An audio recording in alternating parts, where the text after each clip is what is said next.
Mirchi Sunday suspense, কান টান উত্তেজনা।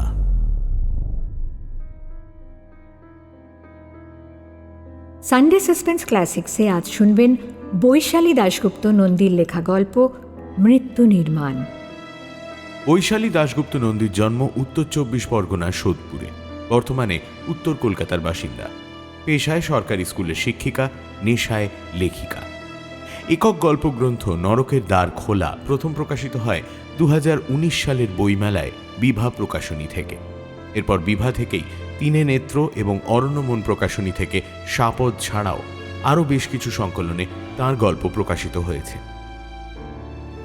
এই গল্পটি সানডে সাসপেন্সে প্রথম প্রচারিত হয় 17 অক্টোবর 2021 সালে। শুরু হচ্ছে মৃত্যু নির্মাণ।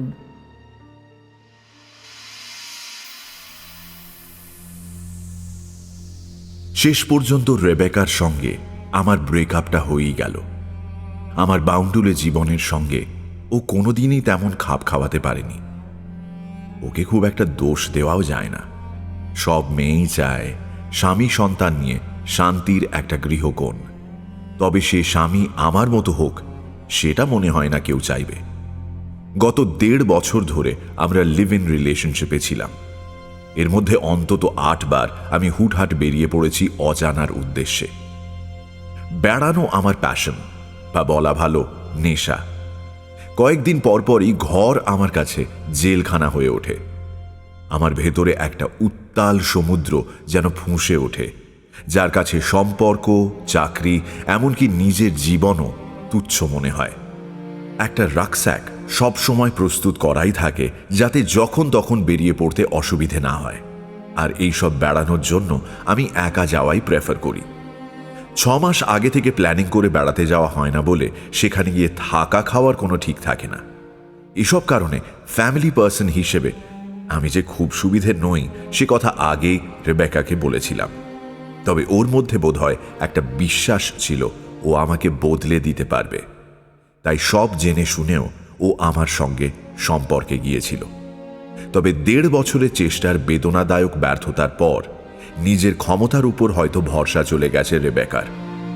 এই 1.5 বছরে রেবেকা আমার কিছুটা অভ্যেসে পরিণত হয়েছিল ঠিকই, কিন্তু এই দিনটা যে একদিন আসবেই সে ব্যাপারে আমি কিছুটা নিশ্চিত ছিলাম বলেই হয়তো একেবারেই অবাক হয়নি। আর আমার শান্তভাবে বিচ্ছেদের প্রস্তাব মেনে নেওয়া ওর কাছে খুবই শকিং লেগেছে জানি, কিন্তু এটা আমাদের দুজনের জন্যই সুবিধেজনক। আজ না হলেও কদিন পরে ও নিজেও সেটা বুঝতে পারবে। শেষ পর্যন্ত যে কারণে রেবেকা বাধ্য হলো সম্পর্কে ইতি টানতে, সেটা এরকম। রেবেকার বাড়ি স্যান ফ্রান্সিসকোর এক নিরালা মফস্বলে। কিছুদিন ধরেই ও প্ল্যান করছিল আমার সঙ্গে ওর বাবা মায়ের পরিচয় করানোর। ওর বিজনেসম্যান বাবার সময়ের অভাবে সেটা হয়ে উঠছিল না। এদিকে আমিও তককে তককে ছিলাম রোমে একটা ট্যুর করব বলে। অফিস থেকে কোনো মতে 1 সপ্তাহের ছুটি ম্যানেজ করে সেদিন বাড়ি ফিরে শুনি রেবেকার বাবা মা আসছেন পরের সপ্তাহে। মানে আমার যেদিন ফ্লাইট তার পর দিন তারা এসে পৌঁছবেন। মাথাটা চট করে গরম হয়ে উঠল। পরিষ্কার জানিয়ে দিলাম রেবেকাকে আমার পক্ষে থাকা সম্ভব নয়। রেবেকা চোখ কপালে তুলল।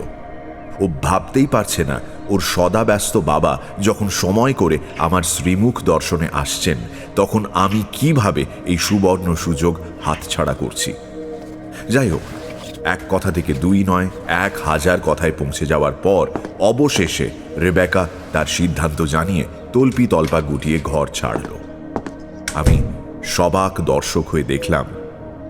যখন দেখলাম রেবেকা সত্যি আর ফিরল না, তখন একটা দীর্ঘ নিঃশ্বাস ফেলে রোম ট্যুরের প্রস্তুতি শুরু করলাম। এবার আমার ট্যুর সম্পর্কে আপনাদের জানিয়ে রাখি। আর 5 জন লোক বেড়ানো জিনিসটাকে যেভাবে নেয়, আমার বেড়ানোটা তাদের চেয়ে বেশ আলাদা। যাওয়া আসার টিকিটটুকুই শুধু কাটা থাকে, বাকি কোথায় থাকবো, কি খাবো কিছুই ঠিক থাকে না।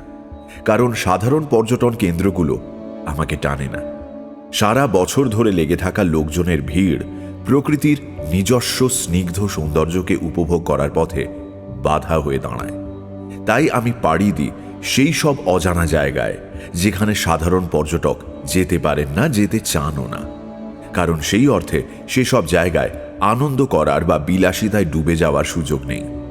আমার এবারে ট্যুরের পেছনে অবশ্য আমার ইটালিয়ান সহকর্মী আলেসান্দ্রো ম্যানসিনি। ওর মুখে প্রথম রোম থেকে 600 কিলোমিটার দূরের এক উপকূলবর্তী শহর ক্যাটানজারোর নাম শুনি। ইউরোপের ম্যাপে ইটালির যে অংশটা সরু হয়ে লোনিয়ান সির মধ্যে ঢুকে গেছে, তারই মাত্র 39 বর্গ মাইল অঞ্চল নিয়ে অবস্থান করে ক্যাটানজারো। সব মিলিয়ে লাখখানেক মানুষও বাস করে কিনা সন্দেহ। আর সেই জন্যই কুমারী প্রকৃতির অনাস্বাদিত সৌন্দর্য উপভোগ করতে চাইলে ক্যাটানজারো নিঃসন্দেহে বিকল্পহীন। যদিও শহরের মূল কেন্দ্রে হোটেল থেকে শুরু করে সব অত্যাধুনিক পরিষেবাই মেলে, তবু কোথাও যেন সেই রেনেসাঁর সময়কার প্রাচীন রোমান ইতিহাসের গন্ধ বাঁচিয়ে রেখে সমুদ্রের গায়ে গা এলিয়ে পড়ে রয়েছে এই ছোট্ট শহরটা। আলেসান্দ্রো নিজেও ক্যাটানজারোর কথা বলতে বলতে নস্টালজিক হয়ে পড়েছিল। ওর দূরে ভেসে যাওয়া চোখে আমি দেখতে পাচ্ছিলাম সুদূর ইটালির এক সামুদ্রিক শহরের ছবি। আর ততই অফিস, কাজ, promotion, increment, Rebecca, New York সব কিছু কেমন ঝাপসা হয়ে আসছিল। এ কথা আমি হলফ করে বলতে পারি, পরবর্তী যে দিনগুলোতে আমি ভিসা, টিকিট ইত্যাদির জন্য দৌড়চ্ছিলাম, ততদিনে মনে মনে পৌঁছে গিয়েছি ক্যাটানজারোর মাটিতে। সমুদ্রের নোনা হাওয়া, ভেজা গন্ধ মাঝে মাঝেই আমাকে অন্যমনস্ক করে তুলত। যদিও আমেরিকারও বহু সমুদ্র সৈকতে আমি ঘুরেছি, তবু ইউরোপের সমুদ্র তটগুলোতে যে প্রকৃতির প্রত্যক্ষ স্পর্শ আছে তা যেন আর কোথাও পাই না। অবশ্য এ একেবারেই আমার ব্যক্তিগত মত। আমার এই মত নিয়ে বন্ধু মহলে অনেকবার চায়ের কাপে তুফান উঠেছে, তবু আমার এই তত্ত্ব খারিজ করার প্রয়োজন বোধ করিনি। প্রায় 11 ঘন্টার দীর্ঘ যাত্রা শেষে যখন রোমের লিওনার্দো দা ভিঞ্চি এয়ারপোর্টে নামলাম, তখন স্থানীয় সময় সন্ধে 5:45। এয়ারপোর্টের নানাবিধ কাজকর্ম শেষ করে লাগেজ নিয়ে যখন বাইরে বেরোলাম, ততক্ষণে সূর্য অস্ত গেছে। যদিও ইউরোপিয়ান দেশগুলোতে সূর্যাস্তের পরও বেশ অনেকক্ষণ বাইরে আলো থাকে, কিন্তু এখানে দেখলাম এর মধ্যেই আলো মরে এসেছে। হয়তো নভেম্বর মাসের শুরু বলেই। বেরোবার গেটে গ্রিক দেবতার মতো সুদর্শন গ্রাউন্ড অ্যাটেন্ডেন্টের মুখে বেনভেনুতো নেল নস্ত্রো পেসে শুনে মনটা খুশিতে ভরে গেল। আলেসান্দ্রোর মুখে শুনে শুনে অল্প বিস্তর ইটালিয়ান ভাষা বলতে ও বুঝতে পারি, তাই বুঝলাম ছেলেটি আমাকে ওদের দেশে অভ্যর্থনা জানালো। আমিও গ্রাৎসিয়ে বলে ওকে ধন্যবাদ জানালাম। বাইরে এসে একটা ট্যাক্সি নিলাম। আজ রাতটা এয়ারপোর্ট এলাকা ফিউমিসিনোতেই কোনো হোটেলে থাকব। কাল সকাল সকাল বেরিয়ে পড়ব ক্যাটানজারোর উদ্দেশ্যে। আমার ট্যাক্সি ড্রাইভার লোকটি বেশ হাসি খুশি, মোটামুটি ইংরেজি বলতে ও বুঝতে পারে। মিনিট 10 মধ্যেই আমি জেনে গেলাম ওর নাম মার্কো। ওর বাড়ি মিলানে। বাড়িতে বৃদ্ধা মা, স্ত্রী ও 2 বছরের মেয়ে আছে। মার্কো এখানে একা থাকে। 3 মাসে একবার বাড়ি যায়। যদিও স্ত্রীর অভাব সে পূরণ করে নেয় এখানে, কিন্তু মেয়ের জন্য তার মন কাঁদে। মার্কোর কথা শুনতে বেশ ভালো লাগছিল। ওই আমাকে একটা মাঝারি গোছের হোটেলে ছেড়ে দিল। যাওয়ার আগে আমার পরদিনের গন্তব্য জেনে আমাকে বারবার অনুরোধ করতে লাগলো আমি যেন কাল সকালে ওর ট্যাক্সিতেই ক্যাটানজারো যাই। সকাল 8টার মধ্যে আমি ব্রেকফাস্ট করে ওর জন্য অপেক্ষা করব কথা দেওয়াতে মার্কো খুব খুশি হয়ে আমাকে ধন্যবাদ দিয়ে চলে গেল। আমি এত ক্লান্ত ছিলাম যে কোনো মতে সামান্য সাপার করে রাত 9টার মধ্যে বিছানায় চলে গেলাম। 15 মিনিটের মধ্যে ঘুমিয়ে পড়লাম। বাইরে তখন পুরোপুরি অন্ধকার নেমে এসেছে।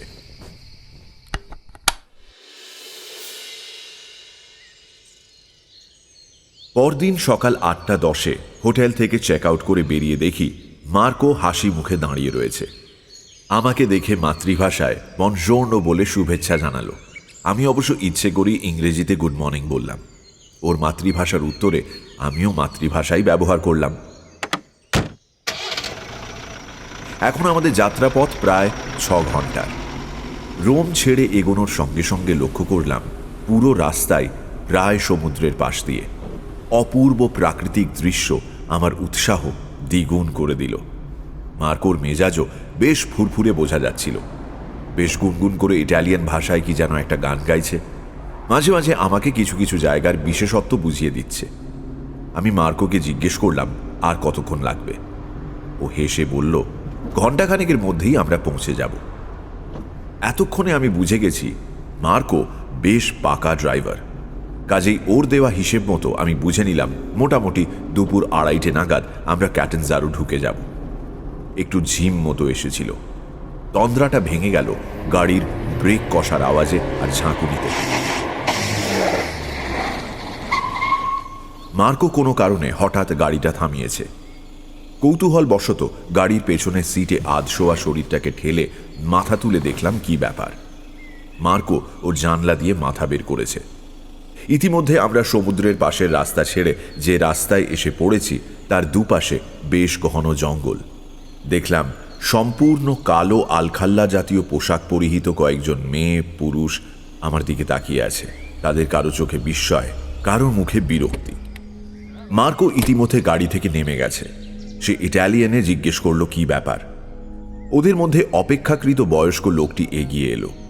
ওদের মধ্যে ইটালিয়ানে কথা হচ্ছে ঠিকই, কিন্তু আমি মার্কোর কথা বুঝতে পারলেও ওই স্থানীয় লোকগুলির কথা দূর থেকে খুব ভালো বুঝতে পারছি না, সম্ভবত আঞ্চলিক উচ্চারণের কারণে।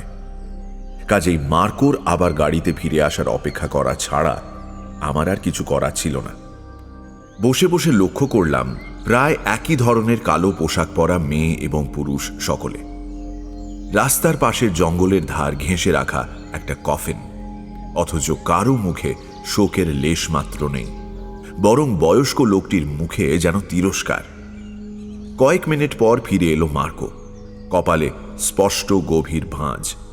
গাড়িতে বসে আমি প্রশ্ন করার আগেই ও বলল, সিনিয়র, আমার মনে হয় পথ ভুল করেছি। আবার যেদিক থেকে এসেছি সেদিকে ফিরতে হবে। আমার মনে হলো মার্কো কিছু লুকোতে চাইছে। আমি একটু কঠিন স্বরে ওকে বললাম, মার্কো, কি হয়েছে সেটা আগে শুনতে চাই। এই রাস্তা ধরে ক্যাটেনজারো যাওয়ার শর্টকাট পথ, তাই আমি আপনাকে তাড়াতাড়ি পৌঁছে দেব বলে এই পথ ধরেছিলাম। এখান থেকে মাত্র কয়েক কিলোমিটার দূরে একটা ছোট্ট গ্রাম আছে, মন্টেবেলিসিমো। এই মেয়ে পুরুষের দলটি সেখানকার অধিবাসী। আজ থেকে বেশ শখানেক বছর আগে সেখানে বাস করত এক সুন্দরী ডাইনি। নানা রকম তন্ত্র মন্ত্র, ব্ল্যাক ম্যাজিক তার ছিল হস্তগত। এই বিদ্যাকে কাজে লাগিয়ে সে বহু মানুষের ক্ষতি করেছিল। এমনকি স্থানীয় মানুষ বিশ্বাস করত সে নাকি গভীর রাতে শয়তানকে আবাহন করত তার ঘরে। শয়তান ছিল তার প্রেমিক। ষোড়শ থেকে অষ্টাদশ শতকের মাঝামাঝি সময় সমগ্র ইউরোপ জুড়ে ডাকিনী বিদ্যার বিরুদ্ধে একটা গণরোষ পুঞ্জীভূত হয়। সেই সময় চলছিল ইউরোপের সেই বিখ্যাত ধর্মযুদ্ধ। অন্তত কয়েক হাজার মহিলাকে ডাইনি সন্দেহে মৃত্যুদণ্ড দেওয়া হয়। আমার ধারণা সেই সময়ের মতোই কোনো গণরোষ 100 বছর আগে আছড়ে পড়েছিল এই ছোট গ্রামেও। কোনো এক নভেম্বরের প্রথম সপ্তাহেই শয়তানের প্রেমিকা সন্দেহে ডাইনিকে জ্যান্ত পুড়িয়ে মেরে ফেলে গ্রামবাসীরা।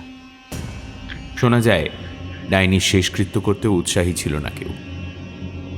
সেই রাতেই গ্রাম ছেড়ে চলে গিয়েছিল অধিকাংশ গ্রামবাসী। ফলে দেহাবশেষটুকু যতদিন না পচে গলে মাটিতে মিশে গেছিল, ততদিন চিল শকুনের খাদ্য হয়েছিল তার দেহ। তারপর কোনো এক সময় গ্রামের লোক আবার ফিরে আসে।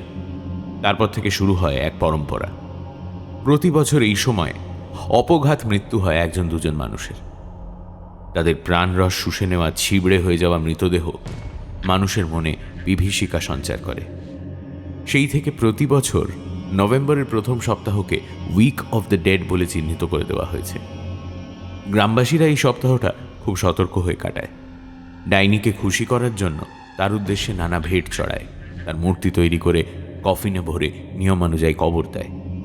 তবুও গ্রামবাসীদের বিশ্বাস শয়তান প্রতি বছরে গ্রামে ফিরে ফিরে আসে, মৃতদের জাগিয়ে তুলে নিজের দল ভারী করতে চায়। তাই আমাদের গাড়িকে এই পথে আসতে দেখে খবরাখবর নিচ্ছিল গ্রামের ওই মাতব্বর ওই বয়স্ক লোকটা। আমাকে সাবধান করে সে বলেছে এ সময় এই পথে যাওয়াও বিপদের নামান্তর, তাই আমি যেন অবিলম্বে অন্য পথে চলে যাই গাড়ি নিয়ে, অথবা ইচ্ছে করলে কোনো স্থানীয় গ্রামে রাত কাটিয়ে পরদিনও রওনা হওয়া যেতে পারে। প্রয়োজনে ওই মাতব্বর লোকটি সে ব্যবস্থা করে দিতে পারে। মার্কোর কথা শুনে অকস্মাৎ উপলব্ধি করলাম, এই যে এতক্ষণ ধরে রাস্তায় গাড়ি নিয়ে দাঁড়িয়ে আছি আমরা, এখনো পর্যন্ত আর অন্য কোনো গাড়ির দেখা মেলেনি। মার্কোর ভয় পাওয়া দেখে একটু হাসি পেল আমার। মানুষের মনের মধ্যেকার বদ্ধমূল কুসংস্কার কেবল অন্যের মনের যুক্তিকে হত্যা করে। ঝাঁ চকচকে শহরের বাসিন্দা মার্কো পর্যন্ত একটা গ্রাম্য লোককথাকে বিশ্বাস করে পালাতে চাইছে। আর শুধু তাই না, ও চাইছে আমিও পালাই। কিন্তু ও জানে না আমি মনে মনে আমার আগামী কয়েকদিনের প্ল্যানিং ঠিক করে ফেলেছি। আমি এখনই ওই মন্টে বেলিসিমোতে যাব। 2-4 দিন ওখানে কাটিয়ে তারপর বেরিয়ে পড়ব ক্যাটানজারোর উদ্দেশ্যে। ততদিনে নিশ্চয়ই এই গ্রামের অন্ধবিশ্বাসের সত্য মিথ্যার একটা আভাস পাব। মার্কোকে এই কথা জানাতে সে প্রায় আকাশ থেকে পড়ল। না না সিনিয়র, এ কাজ করবেন না। ইউরোপের আনাচে কানাচে এমন অনেক রহস্য লুকিয়ে আছে যার কিনারা না করতে যাওয়াই মঙ্গল। কিন্তু মার্কো আমাকে চেনে না, আমার জেদকে জানে না। অগত্যা ওকে বাধ্য করলাম আমাকে মন্টে বেলিসিমোতে ছেড়ে আসতে। অবশেষে অনিচ্ছা সত্ত্বেও আমাকে গ্রামের প্রান্তে একটা নির্জন পেট্রোল পাম্পের সামনে ছেড়ে দিল সে।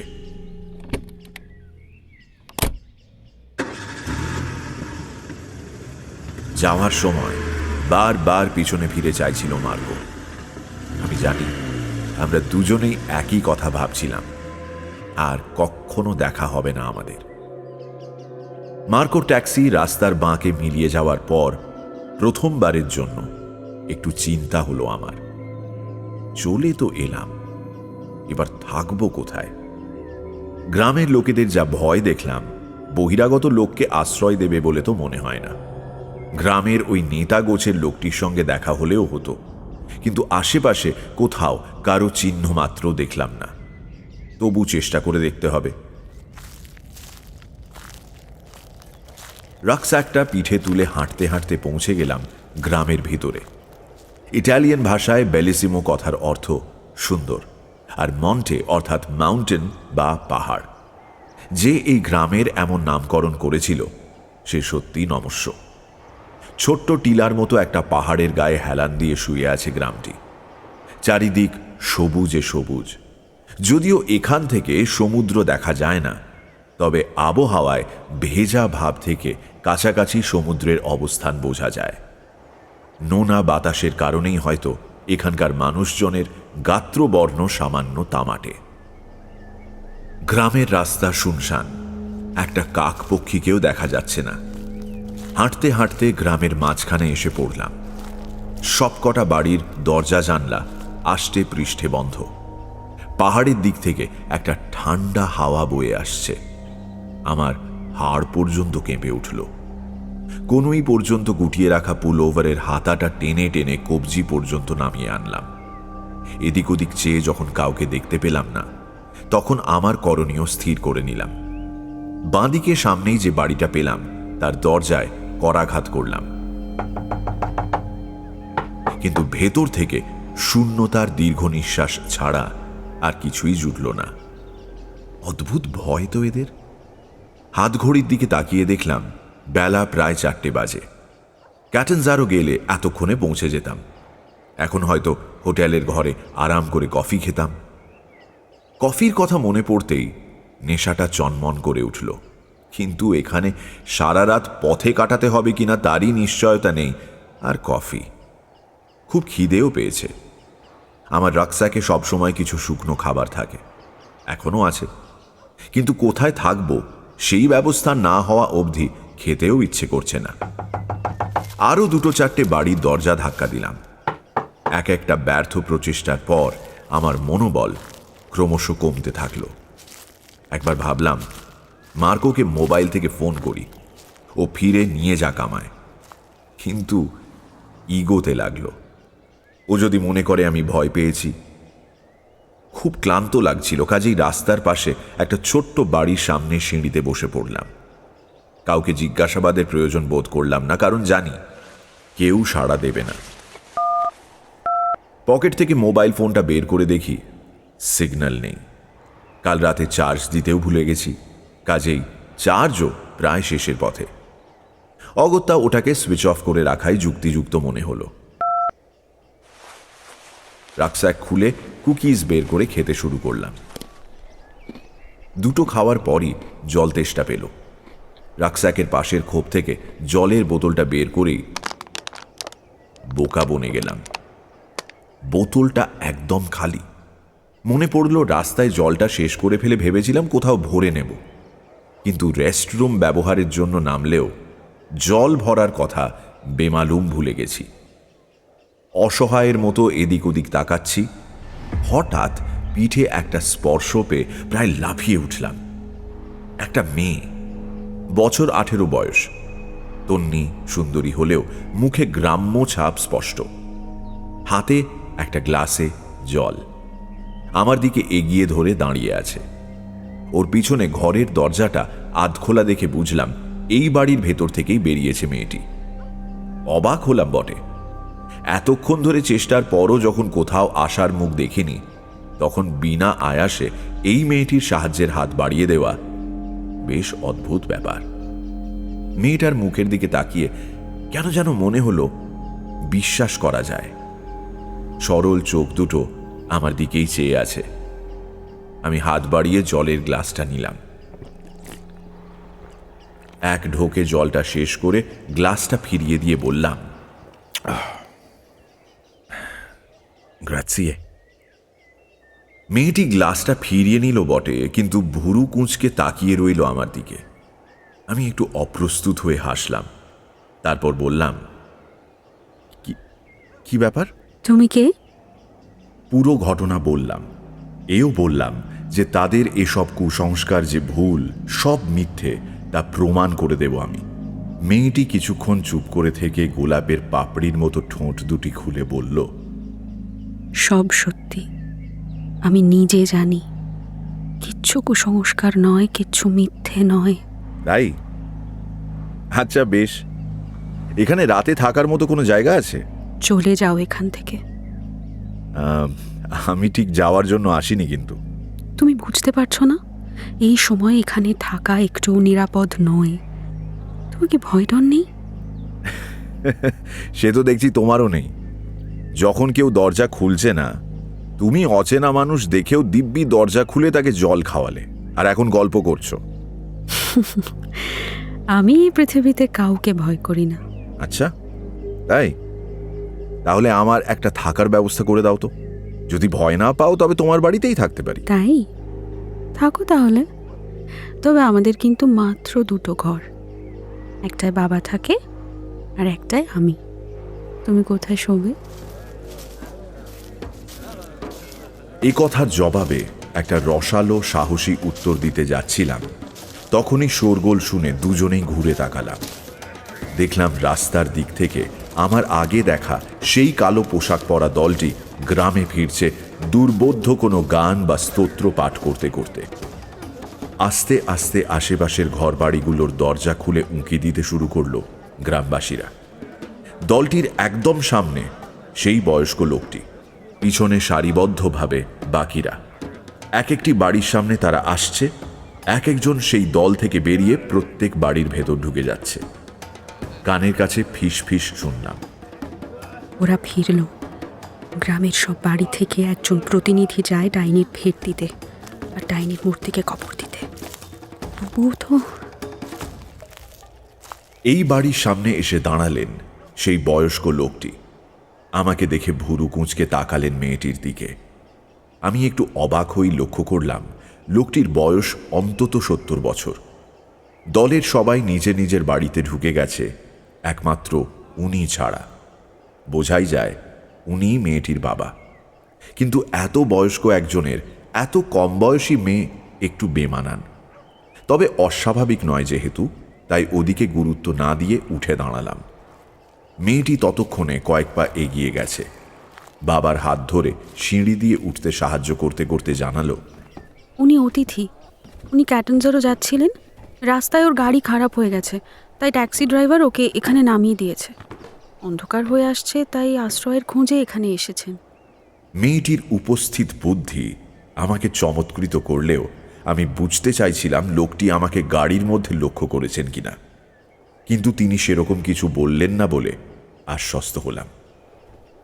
মেয়ের সাহায্যে ঘরের সামনের ব্যালকনিতে উঠে সামান্য হাঁপাতে হাঁপাতে বললেন, খুব অসময়ে আপনি এসে পড়েছেন আমাদের গ্রামে। সময়টা ভালো না। ক্রমে আজ রাতটা কাটিয়ে কাল সকালেই আমি আপনাকে ছেড়ে দিয়ে আসবো ক্যাটেনজেরো যাওয়ার মূল রাস্তায়। ওখানে অনেক গাড়ি পেয়ে যাবেন। মুখে বললাম বটে গ্রাৎসিয়ে, কিন্তু প্রস্তাবটা মোটেও পছন্দ হলো না বলাই বাহুল্য। ভদ্রলোক আমার সঙ্গে আরও সামান্য কিছু কুশল বিনিময় করে ভেতরে গেলেন। জানলাম ওর নাম জেকব। আমিও নিজের পরিচয় দিলাম, অ্যাডাম রবিন্স। মেয়েটি তার বাবার চোখ এড়িয়ে আমার দিকে তাকিয়ে একটু হাসল। জেকব যাওয়ার আগে মেয়েকে বললেন আমার জন্য তার ঘরটা প্রস্তুত করে দিতে। একটা রাতের ব্যাপার, উনি নিজে বসার ঘরের কাউচে শুয়ে কাটিয়ে দেবেন। আমি আপত্তি করলাম, বললাম, না না, আমি বরং কাউচে শোবো, আমার সব রকম অভ্যেস আছে। জেকব আহত মুখে আমার দিকে তাকিয়ে বললেন, তাঁরা গরিব হলেও অতিথির সেবায় ত্রুটি রাখবেন না, অন্য সময় হলে যতদিন খুশি থাকলেও আপত্তি করতেন না ইত্যাদি। আমিও আর কথা বাড়ালাম না। জেকব ভেতরে গেলে মেয়েটি আমাকে কিছুক্ষণ তাদের বারান্দায় অপেক্ষা করতে বলে ভেতরের দিকে পা বাড়ালো, সম্ভবত ঘর প্রস্তুত করতে। আমি পিছন থেকে ওকে জিজ্ঞেস করলাম, তোমার নামটা জানলাম না এখনো। লিলিথ। মিনিট 10 পরে ঘরের ভেতর থেকে ডাক পেলাম। ভেতরে ঢুকে দেখলাম এরা গরিব বটে, তবে রুচিবোধ সম্পন্ন। ঢুকেই ছিমছাম সাজসজ্জার একটা ছোট্ট বসার ঘর, একটা মাত্র কাউচ আর একটা টি টেবিল। তারপরে জেকবের ঘর, আর একদম শেষের ঘরে থাকে লিলিথ। সবকটা ঘরেই একটা থেকে আরেকটার মধ্যে দিয়ে যাতায়াতের জন্য দরজা আছে, তবে প্রাইভেসির প্রয়োজন হলে সেই দরজা বন্ধ করে দিলেই চলে। জেকব ইতিমধ্যেই বসার ঘরে এসে কাউচে আধশোয়া হয়ে আছেন। তার মুখ দেখে বোঝা যাচ্ছিল তিনি পুরোপুরি সুস্থ নন। আমি আমার জন্য নির্দিষ্ট ঘরে ঢুকে একটা শাওয়ার নিয়ে ফ্রেশ হয়ে বেরিয়ে দেখলাম ততক্ষণে জেকবের নৈশাহার সম্পূর্ণ। উনি ঘুমোতে যাওয়ার তোড়জোড় করছেন। লিলিথ তাঁকে একটা ওষুধ খাইয়ে কাউচে কুশন দিয়ে শুইয়ে দিল। তারপর আলো নিভিয়ে আমাকে ভেতরের ঘরে ডেকে নিল। আজ রাতের জন্য যে ঘরটা আমার, অর্থাৎ জেকবের ঘরটাই এই বাড়িতে সবচেয়ে বড়। তারই এক কোণে খাওয়ার টেবিল, একটা ছোট টেবিল আর দুজনের বসার জায়গা। মুখোমুখি বসে সামান্য অথচ সুস্বাদু খাবার খেতে খেতে গল্প করছিলাম আমরা। লিলিথকে ওর মা সম্পর্কে জিজ্ঞেস করতে চোখ নামিয়ে নিল সে। তারপর বলল, আমার মাকে আমি দেখিনি। তবে ওর মুখের ভাব দেখে কথাটা বিশ্বাসযোগ্য হলো না। আমি আর কথা বাড়ালাম না। খেতে খেতে ও মাঝে মাঝেই চোরা চোখে আমার দিকে তাকাতে লাগলো। আমি বুঝেও না বোঝার ভান করতে লাগলাম। মেয়েদের এই দৃষ্টির মানে আমার অজানা নয়। 24 বছর বয়সে অনেক মেয়ের চোখেই এই দৃষ্টি দেখেছি। জানি না কেন মনে হচ্ছিল আজকের রাতটা আমার জীবনে একটা অন্য অর্থ বয়ে আনবে।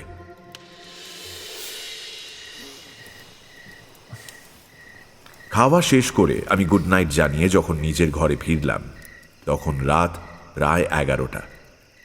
পালকের বিছানায় শুয়েও ঘুম আসতে চাইছিল না। এপাশ ওপাশ করতে করতে কখন ঘুমিয়ে পড়েছি খেয়াল নেই। ঘুম যখন ভাঙল, বেডসাইড টেবিলে রাখা ঘড়িতে রাত 3টে। কেন ঘুম ভাঙল চিন্তা করতে করতে একটা শব্দ কানে এলো।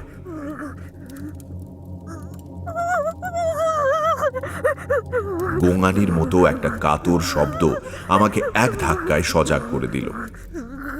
কেউ খুব কষ্ট পাচ্ছে, আর সে কোনো মহিলা।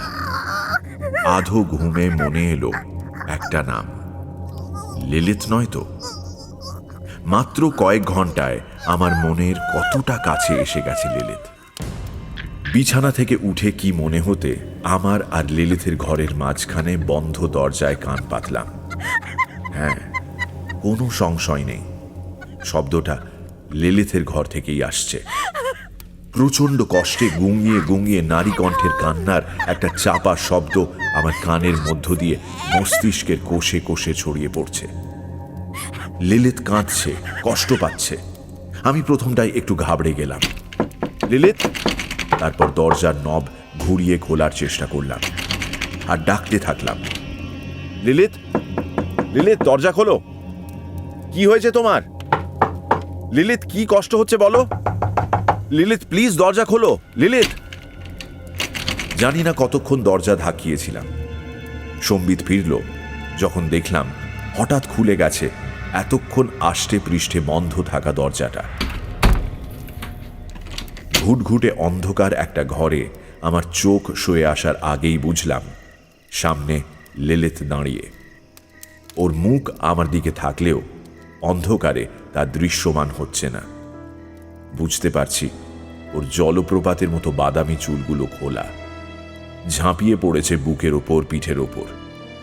আমি ওর মুখোমুখি স্থানুর মতো দাঁড়িয়ে। লিলিথের শরীর থেকে একটা ভেজা ভেজা বুনো গন্ধ আমার মাথা ঝিমঝিম করে তুলল। উপলব্ধি করলাম এতক্ষণ ধরে যে কান্নার আওয়াজটা আমার ঘুমের ব্যাঘাত ঘটিয়ে আমাকে উদ্বিগ্ন করে তুলেছিল সেটা কখন থেমে গেছে। কিছুক্ষণ কিং কর্তব্য বিমূঢ় হয়ে দাঁড়িয়ে রইলাম।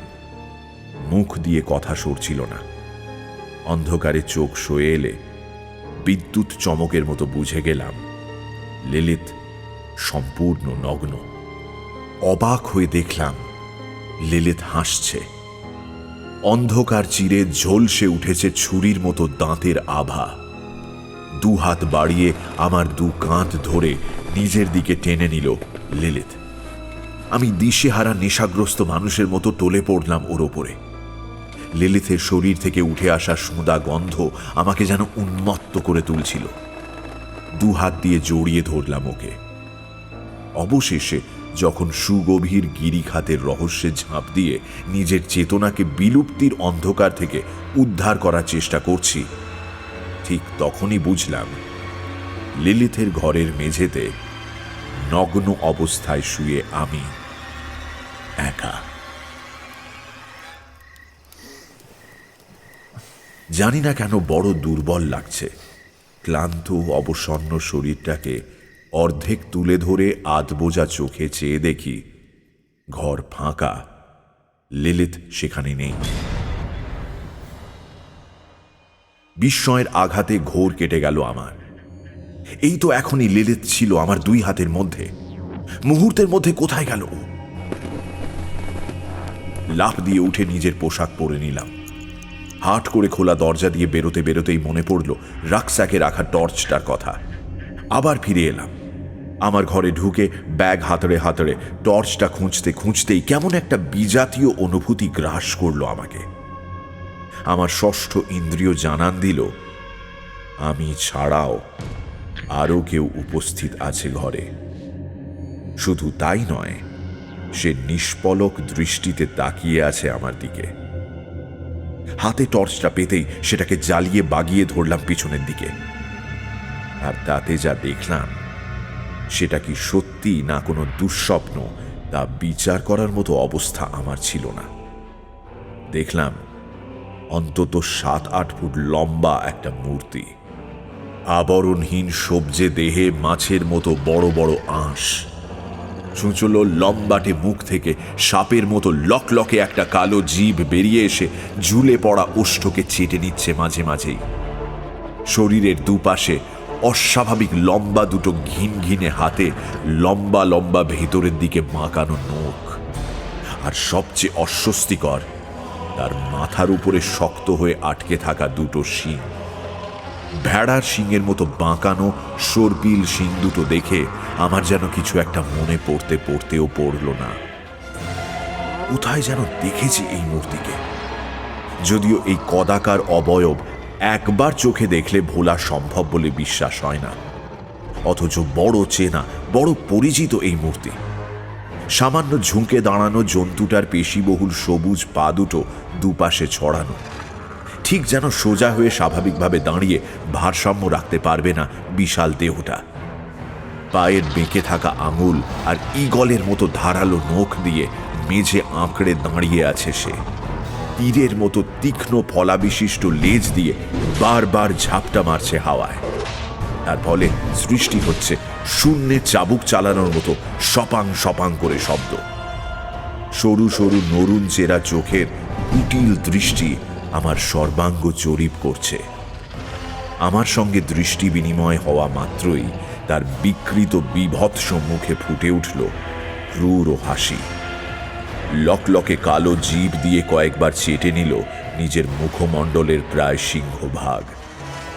ওই হাসি আর ওই চাহনির সামনে আমি কেমন যেন অসাড় হয়ে গেলাম, কিন্তু পরক্ষণেই সামলে নিয়ে ছুটে গেলাম জেকাব যেখানে শুয়ে আছে সেই ঘরের দিকে। গলা থেকে বেরিয়ে আসা ঘর ঘরে আওয়াজটাকে নিজের বলে চিনতে পারলাম না নিজেই। জেকাব, জেকাব, ঘুম থেকে ওঠো, please please help me, Jakob, Jakob. আমার ডাকে উঠে বসলো জেকাব। ওর চোখে বিস্ময়, আচমকা ঘুম থেকে জেগে ওঠার চমক। আমি খুব তাড়াতাড়ি ওকে বোঝাতে লাগলাম একটু আগে আমি কি দেখেছি। সেই মূর্তিমান বিভীষিকার কথা, যার দিকে বেশিক্ষণ তাকিয়ে থাকলে মানুষের বাহ্য জ্ঞান লুপ্ত হতে বাধ্য। জেকাবকে সব বলতে বলতে বারবার শিউরে উঠছিল আমার গোটা দেহ, আর দেখছিলাম আস্তে আস্তে কেমন পাল্টে যাচ্ছিল জেকাবের মুখের ভাব। সেটা হওয়াই স্বাভাবিক, কিন্তু যেটা স্বাভাবিক লাগলো না সেটা হলো ভয় বা বিস্ময়ের পরিবর্তে জেকাবের মুখে ফুটে উঠল উচ্ছ্বাস। যেন ওই বিভীষিকার উপস্থিতি কাম্য ছিল। দীর্ঘদিনের বিচ্ছেদের পর স্বজনকে হঠাৎ অপ্রত্যাশিত স্থানে দেখতে পেলে মানুষের মুখে যেমন ফুটে ওঠে আনন্দের অভিব্যক্তি। আমি মাঝপথে নিজের কথা থামিয়ে হাঁ করে জেকাবকে দেখছিলাম। জেকাব উচ্ছ্বসিত অথচ বিস্ফারিত চোখে তাকিয়ে আছে আমার দিকে। না, একটু ভুল বললাম। আমার কাঁধের পাশ দিয়ে তার দৃষ্টি প্রসারিত। মুহূর্তের ধন্দ খুব শিগগিরই কাটিয়ে উঠলাম আমি। বিদ্যুৎ বেগে পিছনে ফিরলাম। আমার বুকের রক্তে বরফকুচির অনুভূতি ছড়িয়ে পড়ল। সেই না জন্তু না মানুষ মূর্তিটা সাক্ষাৎ মৃত্যুর মতো এসে দাঁড়িয়েছে আমার ঠিক পিছনে। আমার মালিক, আমার মালিক। কে মালিক? ওই জন্তুটা? কার মালিক? তোমার? জেকাব সাষ্টাঙ্গে প্রণিপাতের ভঙ্গিতে মেঝেতে শুয়ে পড়তেই ওর আলখাল্লার মতো দেহের উপরিভাগে পরার খাটো পোশাকের কিছুটা উঠে গেল। ঠিক সেই সময় আমার হাতের চাপ লেগে টর্চটা জ্বলে উঠল। জেকাবের পিঠে একটা বেশ বড় উল্কি। উল্কির পুরোটা না হলেও খানিকটা অংশ দৃষ্টিগোচর হচ্ছে। একটা পেন্টাকল, আর তার উপরের অংশে আঁকা একটা ভেড়ার শিং সমেত মাথা। উল্কিটা দেখা মাত্রই সমস্ত চিত্রটা আমার কাছে স্পষ্ট হয়ে গেল। পেন্টাকল হল পেন্টাগ্রামের মতোই একটা আকৃতি, তবে এর চতুর্দিক বেষ্টন করে থাকে একটা বলয়। আর পেন্টাকলের সঙ্গে ভেড়ার শিং সমেত মাথার ছবি হল শয়তানের উপাসক সম্প্রদায়ের চিহ্ন। সুতরাং আমার সামনে যে বিভৎস মূর্তিকে দাঁড়িয়ে থাকতে দেখতে পাচ্ছি সে আর কেউ নয়, সাক্ষাৎ শয়তান। ছোটবেলা থেকে বাইবেলের পাতায় এই চেহারাটা একবার নয় সহস্রবার দেখেছি। এই মুহূর্তে লম্বা সরু হাত দুটো সামনের দিকে বাড়িয়ে ধরে আমাকে গ্রাস করতে আসছে সে। ঠিক তক্ষুনি উঠে দাঁড়ালো জেকাব। পলকের মধ্যে আমার মাথায় একটা বুদ্ধি খেলে গেল। নিজেকে রক্ষা করতে জেকাবকে ওই কদর্য ঘৃণ্য হাত দুটো নাগালের মধ্যে ঠেলে দিলাম আমি। আর প্রায় সঙ্গে সঙ্গেই বাঁকানো নখগুলো আমূল বসে গেল জেকাবের বুকে। জেকাবের তীব্র চিৎকারে আমার কানে তালা ধরে গেল যেন। ঘর থেকে ছুটে বেরোনোর ঠিক আগে দেখলাম জেকাবের দেহ থেকে হৃৎপিণ্ডটা উপড়ে নিয়ে আকাশের দিকে মুখ তুলে উল্লাসে ফেটে পড়েছে শয়তান, নরকের একচ্ছত্র অধিপতি। আমার আর পেছনে ফেরার সময় নেই। এবার খুঁজতে হবে লিলিথকে। এই মৃত্যু উপত্যকার যেখানেই লুকিয়ে থাকুক লিলিথ, আমি ওকে খুঁজে বের করবই। বেরিয়ে দেখলাম বাইরের অন্ধকার সামান্য কেটেছে, আর কিছুক্ষণের মধ্যেই ভোর হবে। সমস্ত কালিমা মুছে দিয়ে আবির্ভূত হবে নতুন দিন। কিন্তু তার জন্য অপেক্ষা করে থাকলে হবে না। লিলিতকে আমার চাই। এই রহস্যের সমাধান যে একমাত্র লিলিত করতে পারে। যে গ্রাম ডাইনিকে পুড়িয়ে মেরেছিল অশুভকে বিনাশ করার জন্য, সেই গ্রামে বাস করে জেকব কিভাবে হয়ে উঠল শয়তানের উপাসক? আর লিলিত, সেও কি জানত জেকবের এই গোপন আরাধনার কথা? যদি জানত, তবে সে প্রতিবাদ করেনি কেন? গ্রামের সব বাড়ির দরজা বন্ধ, কেউ এখনো ঘুম থেকে ওঠেনি। আমি বাড়ির বারান্দা থেকে রাস্তায় নেমেই লিলিথের নাম ধরে ডাকতে ডাকতে ছুটতে লাগলাম গ্রাম্য পথ ধরে। হয়তো লিলিথের সাহায্যের প্রয়োজন। কিছু দূর গিয়ে গ্রামের মূল রাস্তা চলে গেছে জঙ্গলের ভেতর। সেখানে যাওয়া বুদ্ধিমানের কাজ হবে কিনা এই কথা একবার মাথায় এলেও খুব বেশিক্ষণ মনের মধ্যে জায়গা দিলাম না চিন্তাটাকে। টর্চটাকে হাতের মুঠোয় জোরে চেপে ধরলাম। এটাই এখন আমার একমাত্র অস্ত্র। জঙ্গলের ভেতরে এখনো অন্ধকারের রাজত্ব কায়েম রয়েছে, তবু রাতের কালিমা যে কেটে যাচ্ছে তার ইঙ্গিত স্পষ্ট। হঠাৎ একটা দৃশ্য দেখে থমকে গেলাম। বেশ কিছুটা জায়গা বৃক্ষহীন, যেন জঙ্গলের কয়েকশো বর্গফুট জায়গা বিশেষ উদ্দেশ্যে পরিষ্কার করে ফেলা হয়েছে। আর সেখানে মাথা থেকে পা পর্যন্ত কালো আলখাল্লায় ঢাকা বিভিন্ন মাপের কতগুলো মূর্তি নিস্তব্ধ নিস্পন্দ দাঁড়িয়ে আছে। সবার মাথা একই ভঙ্গিতে বুকের ওপর ঝুঁকে রয়েছে, দুটো হাত পিছনে জড়ো করা। প্রথমে পাথরের মূর্তি ভেবে ভুল করেছিলাম। একদম সামনে নেতার ভঙ্গিতে দাঁড়িয়ে থাকা মূর্তিটা নড়ে উঠতেই ভুল ভাঙল। মুখ তুলে সরাসরি তাকালো সে আমার দিকে। হতবাক হয়ে দেখলাম সে আর কেউ নয়, লিলিত। আবছা আলোতে লক্ষ্য করলাম লিলিথের চোখ দুটো হালকা নীলচে মণি দুটো উধাও, সাদা অংশেরও অস্তিত্ব নেই।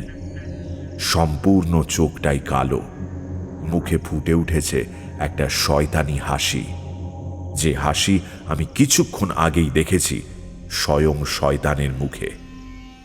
আমি দাঁড়িয়ে থাকার জোর পাচ্ছিলাম না, কিন্তু পড়ে গেলে চলবে না। দেহ মনের সমস্ত শক্তি একত্রিত করে আমি ওর চোখে চোখ রাখলাম। এবার শব্দ করে হেসে উঠল লিলিত।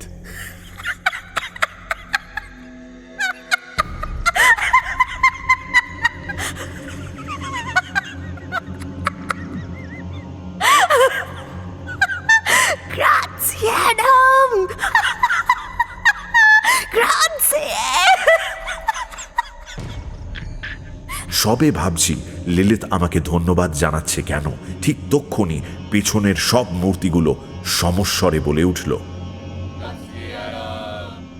লিলিত এগিয়ে এলো আমার দিকে।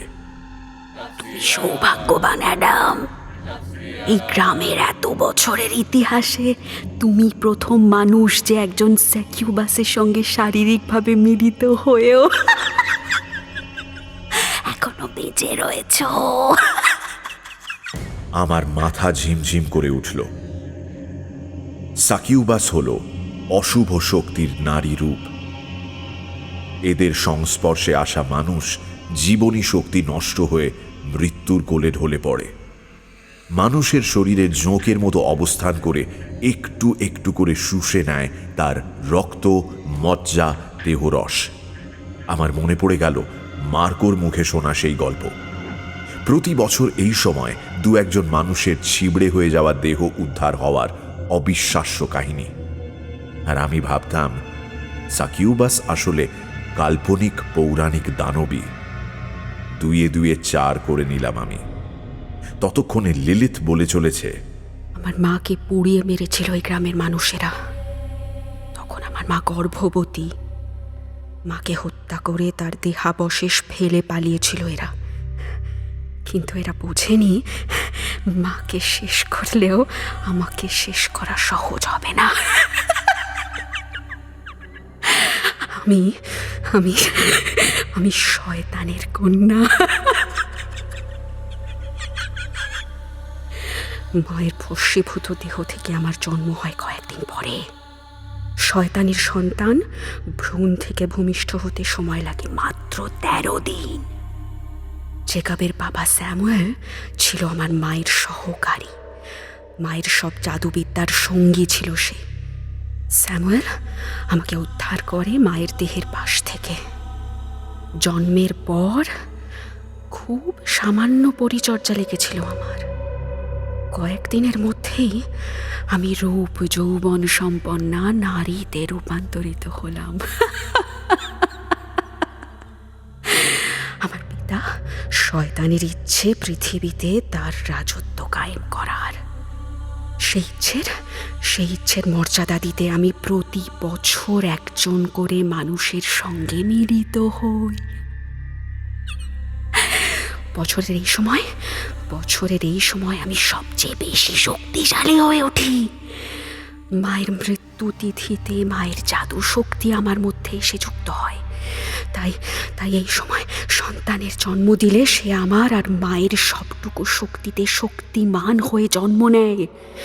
যার সঙ্গে আমি শরীরের খেলায় মেতে উঠি, তার মৃত্যু নিশ্চিত করে আমার পিতা, আমাদের সবার মালিক শয়তান। আগেই বলেছি তুমি ভাগ্যবান, তাই তাকে সচক্ষে দেখে এখনো এই পৃথিবীর হাওয়ায় তুমি নিঃশ্বাস নিচ্ছ। আমরা কেন তোমায় ধন্যবাদ দিলাম জানো? কারণ তোমার জন্য আগামী কয়েকদিনের মধ্যে আরো একজন যুক্ত হবে আমাদের দলে, আমাদের সন্তান। লিলিথের কথা শেষ হওয়ার আগেই আমার মুখ থেকে বেরিয়ে গেল, তোমার সঙ্গে এরা কারা? এরা সকলে আমার সন্তান। প্রতি বছর এই সময় একজন করে সন্তানের জন্ম দিই আমি। শয়তানের জিন এদেরও শিরায় শিরায়। এদের সবার পিতা কোনো না কোনো মানুষ হলেও মনুষ্যত্বের বিন্দু মাত্র নেই এদের মধ্যে। শুধু প্রকৃতির নিয়মে বয়স বাড়ে তাদের মানুষের মতো। মানুষ পিতার এইটুকু অসহায়তা নিয়েই বেড়ে ওঠে এরা। তবে যেদিন শয়তানের গোষ্ঠী পৃথিবীর অধিকার করায়ত্ত করবে, সেদিন শয়তানের আশীর্বাদে এইটুকুও জয় করে নেবে আমার সন্তানেরা। কিন্তু তুমি বলেছিলে জেকব তোমার বাবা। আমি কিছু বুঝতে পারছি না, সব গুলিয়ে যাচ্ছে।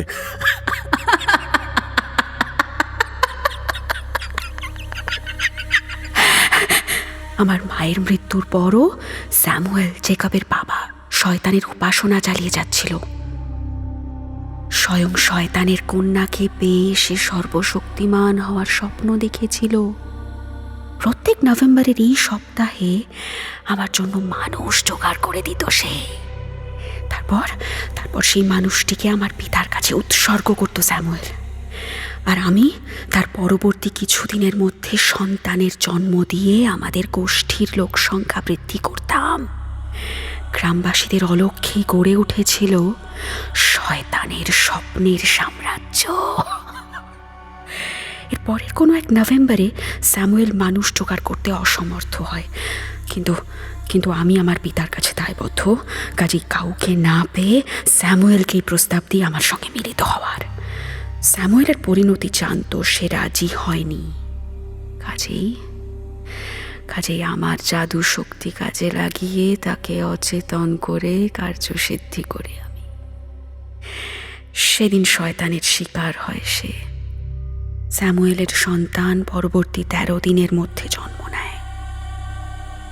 সেই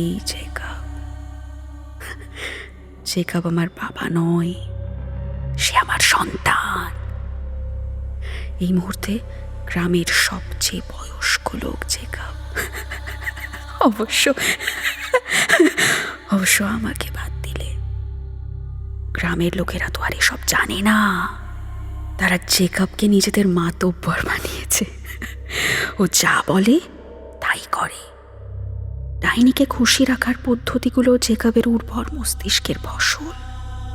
ডাইনি তো নয়, ও খুশি হয় গ্রামবাসীরা। তোমাকে বিশ্বাস করাতেও আমাকে সামান্য মিথ্যের আশ্রয় নিতে হয়েছিল। আমি যদি বলতাম আমার বয়স 100 বছর, তাহলে কি তুমি বিশ্বাস করতে? আর দেখো অ্যাডাম, তুমি আমাকে দোষ দিতে পারো না। আমি তোমাকে সতর্ক করেছিলাম। যদিও এত বছরের অভিজ্ঞতায় আমি জানতাম পুরুষের দল বড়ই বোকা। মেয়েদের কাছে নিজের পৌরুষ প্রমাণ করতে এরা বিপদে ঝাঁপিয়ে পড়তে দুবার ভাবে না। আমি জানতাম তোমাকে যত বাধা দেব ততই তোমার জেদ চাপবে নিজের ভয়কে জয় করার। আর তুমি সেটাই করলে। কিন্তু তোমাকে আমি প্রচন্ড কষ্টে গোঙাতে শুনেছি লিলিথ। কি হয়েছিল তোমার? লিলিথ পিছন ফিরে একবার তাকালো তার অন্তত 60-70 জন সন্তানের দিকে। আকাশ এখন ফর্সা, তাই তাদের মুখ স্পষ্ট দেখতে পাচ্ছি আমি। শিশু থেকে শুরু করে বৃদ্ধ সকল বয়ক্রমের মুখ আছে সেখানে, কিন্তু অভিব্যক্তিহীন পাথরের মতো মুখ। লিলিথ আবার ঘুরে দাঁড়ালো আমার দিকে। আস্তে আস্তে শরীর থেকে সরিয়ে নিল কালো আবরণটুকু। তারপর নগ্ন লিলিথ আমার দিকে পিছন ফিরে দাঁড়ালো। কি অসহনীয় গায়ের রোম খাড়া করে দেওয়া দৃশ্য! লিলিথের পেলব কোমল পিঠের ঠিক মধ্যিখান ফুঁড়ে বেরিয়ে এসেছে অক্টোপাসের মতো কয়েকখানা কুচকুচে কালো পিচ্ছিল সুঁড়।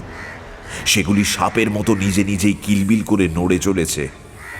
বললাম বটে সাপের মতো, কিন্তু অতিকায় জোঁকের সঙ্গেই ওগুলোর মিল বেশি। আমার গলা চিরে বেরিয়ে আসা চিৎকারটাকে সংযত করার মতো শক্তি আর অবশিষ্ট ছিল না। লিলিথ হাসছে আমাকে দেখে, ওর গলা কানে আসছে।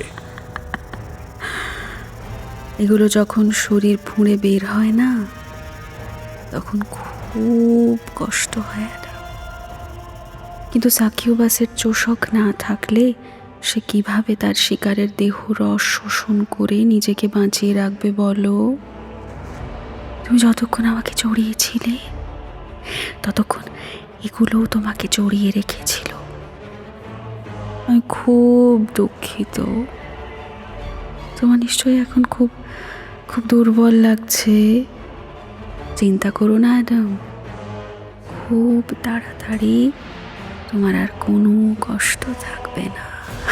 পড়েই যাচ্ছিলাম, কিন্তু পিছন থেকে একজোড়া বলিষ্ঠ হাত আমাকে ধরে ফেলেছে। প্রথমটায় আশ্বস্ত হলেও স্পর্শে টের পেলাম হাতগুলো বন্ধুত্বের নয়। সেই হাতের মুষ্টি ক্রমশ চেপে বসছে আমার শরীরে। ধারালো শক্ত নখগুলো আমার চামড়া মাংস ভেদ করে ঢুকে যাচ্ছে গভীর থেকে গভীরতর উদ্দেশ্যে।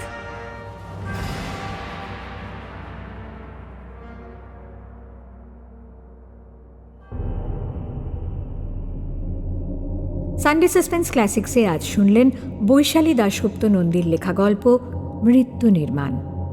বিভিন্ন ভূমিকায় অ্যাডাম মীর, জেকব বাসুদেব কর্মকার, গ্রামবাসী দীপশিখা ঘোষ, মনুশ্রী ব্যানার্জি, দীপাঞ্জন ভট্টাচার্য, লিলিথের চরিত্রে এবং শব্দগ্রহণে গোধূলি, মার্কোর চরিত্রে এবং পর্ব পরিচালনায় দীপ, ধ্বনি পরিকল্পনা আবহ সঙ্গীত সৌম্য এবং শুভ, প্রচার অলঙ্করণ জয়েন দ্য ডটস।